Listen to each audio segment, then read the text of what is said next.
po është edhe e rëndësishme dhe mënyra si kujdesemi n'bazë ditore për veten. Bukuria është një koncept që shikohet prej kandvështrimeve të ndryshme.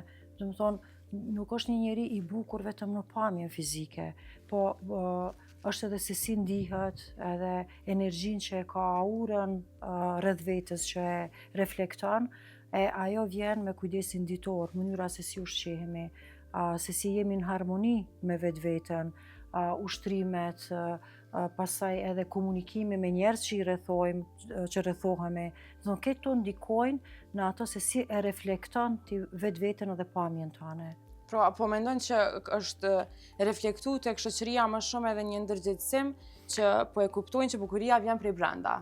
Definitivisht, unë besoj në faktin që një njeri që duket fizikisht bukur është për faktin se kujdeset për veten, kujdesi për veten është një domosdoshmëri, nuk është një egoizëm, edhe ajo kur kujdesesh për veten është një shprehje e dashnisë ndaj vetes edhe respektit për veten.